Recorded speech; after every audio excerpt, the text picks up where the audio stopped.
Lu sadar nggak, orang yang paling powerful di ruangan itu biasanya bukan orang yang ngomongnya paling kenceng. Gimana kalau gue bilang, influence sejati itu nggak ada hubungannya sama dominasi. Nggak ada hubungannya sama siapa yang paling galak atau siapa yang paling sering gebrak meja. Hari ini, gue mau bongkar sebuah konsep yang gue sebut The Quiet Revolution. Kita bakal buka tirai tentang the art of subtle influence. Gimana caranya lo bisa mengendalikan hasil dan menggerakkan orang lain tanpa perlu ngasih satu pun perintah. Masalahnya, banyak dari lo yang ngerasa capek. Lo ngerasa harus teriak biar didengar. Lo ngerasa harus jadi alpha yang agresif biar dihormatin. Padahal, itu mitos. Itu cara lama. Lupain semua yang lu tahu soal kekuasaan. Kesalahan terbesar orang saat mau influence orang lain adalah mereka maksa. Mereka pakai overt dominance. Di video ini, gue bakal kasih tahu lu strategic maneuvers, manuver tak terlihat yang bikin lu punya otoritas senyap, quiet authority, biar lu bisa menang tanpa perlu kelihatan lagi bertarung. Oke, kita mulai dari mitos paling umum. Si paling berisik sama dengan si paling berkuasa. Coba lu perhatiin sejarah, atau simpelnya lihat bos di kantor lo. Pemimpin yang kerjanya marah-marah, yang selalu berusaha intimidasi timnya, sebenarnya mereka tuh lagi nunjukin satu hal, insecurity. Mereka berisik karena mereka takut kehilangan kontrol. Di dunia yang udah hyper-connected kayak sekarang, power plays atau main kasar itu udah nggak relevan. Lo maksa merang, mungkin mereka nurut di depan muka lo, tapi di belakang, mereka bakal sabotase lo. Influence yang asli itu halus, kayak air. Nggak kelihatan nusuk, tapi bisa nembus batu karang. Terus, gimana caranya influence tanpa dominasi? Kita mainin tuas psikologisnya. Ada benang-benang tak terlihat yang bisa lo tarik. Pertama, dan ini yang paling sering diremehin, dengerin. Saat lo ngomong, lo cuma ngulang apa yang lo tahu. Tapi saat lo dengerin, beneran dengerin dengan empati, lo lagi ngumpulin data. Lo lagi bangun rapor.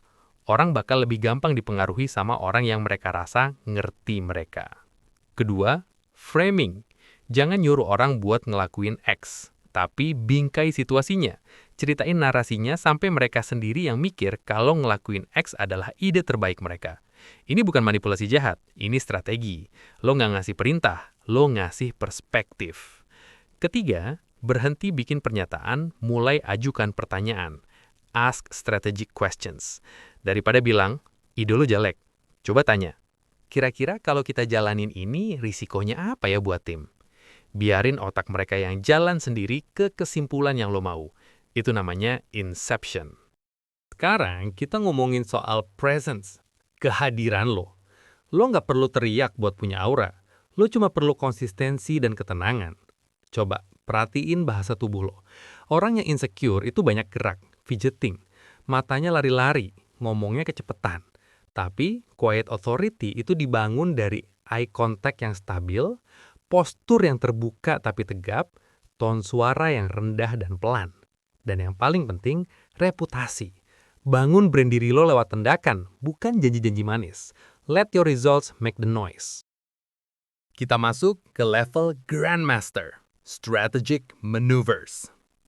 Pernah dengar istilah persuasion? Ini seni mengatur panggung sebelum pertunjukan dimulai. Sebelum lo minta kolong, pastiin lo udah nanem benihnya dulu. Manfaatin social proof, bukti sosial, atau scarcity, kelangkaan, secara halus. Bikin skenario win-win. Bikin orang lain merasa kalau mereka ikut visi lo, mereka juga yang untung. Jadi mereka gerak bukan karena takut sama lo, tapi karena antusias sama visinya. Kenapa ini penting banget sekarang? Kenapa quiet is the new powerful? Kita hidup di era digital, kerja remote, tim tersebar di mana-mana. Lo nggak bisa lagi berdiri di ujung meja rapat sambil nunjuk-nunjuk. Di era ini, impact lo diukur dari seberapa bisa lo menggerakkan orang lewat layar, lewat tulisan, lewat ide. Dan itu butuh subtle influence, bukan overt dominance.